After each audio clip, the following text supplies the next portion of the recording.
ஒரு 3 spoon oil ஊற்றிக்கலாங்க. அரை spoon சோம்பு போட்டுக்கலாங்க. ஒரு பட்டை 2 கிராம்பு போட்டுக்கலாங்க. இதை நல்லா வதக்கி விடலாங்க. நல்லா பொரியிட்டுங்க. இப்போ நல்லா பொரிஞ்சிருச்சுங்க. இஞ்சி பூண்டு விழுது 1 ஸ்பூனுங்க. பெரிய ஸ்பூனில் 1 ஸ்பூன் போட்டுக்கலாங்க. இப்போ இஞ்சி பூண்டு விழுது நல்லா வதங்கிடுச்சுங்க. ஒரு பெரிய வெங்காயம் வெட்டி வச்சு போட்டுக்கலாங்க. பூண்டு பல் 4 அறுத்து போட்டுக்கலாங்க. ஒரு தக்காளி, பெரிய தக்காளி 1 எடுத்து அறுத்து போட்டுக்கலாங்க.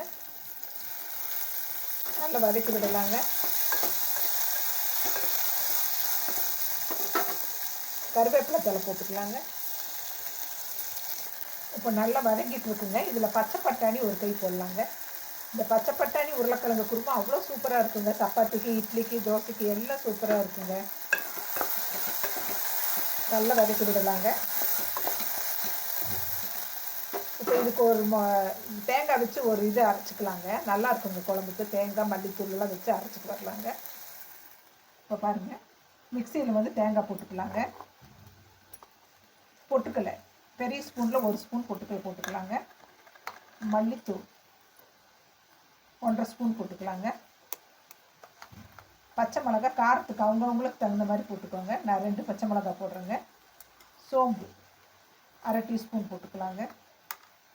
நான் இதை அரைச்சிட்டு வந்துடுறேங்க ஃப்ரெண்ட்ஸ். நைஸாக அரைச்சிட்டு வந்துடலாங்க ஃப்ரெண்ட்ஸ். இப்போ அரைச்சிட்டு வந்ததை ஊற்றிடலாங்க. மிக்ஸி கழுவி இப்போ உப்பு போட்டுடலாங்க. உப்பு பெரிய ஸ்பூனில் 1 ஸ்பூன் போட்டுக்கலாங்க. நான் 2 உருளைக்கிழங்கு வேக வச்சு வச்சுருக்கேங்க ஃப்ரெண்ட்ஸ். அதையும் இதோடு போட்டுடலாங்க. சூப்பராக இருக்குங்க குருமா. அவ்வளோ நல்லா இருக்குங்க. சாப்பாட்டுக்கும் நல்லா இருக்குங்க. தேங்காய் பால் சாப்பாடு, பட்டாணி சாப்பாடு, சப்பாத்திக்கு, பூரிக்கு, தோசைக்கு எல்லாத்துக்குமே சூப்பராக இருக்குங்க ஃப்ரெண்ட்ஸ். இப்போ என்ன பண்ணலாங்க, நம்ம கொஞ்சம் தண்ணி ஊற்றிக்கலாங்க. குருமா கொஞ்சம் கெட்டியாக இருக்குது.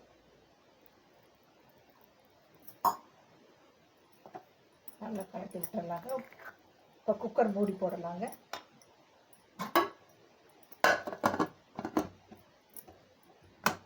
குக்கர் மூடி போட்டு 2 விசில் விட்டு பார்க்கலாங்க. இப்போ வெயிட் போட்டுடலாங்க.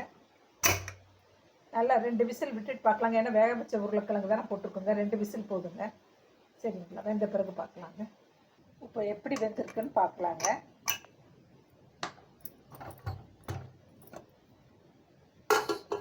சூப்பராக குருமா ரெடி ஆயிடுச்சுங்க. நான் சொன்ன அளவுகளோடு நீங்கள் பண்ணி பாருங்கள்.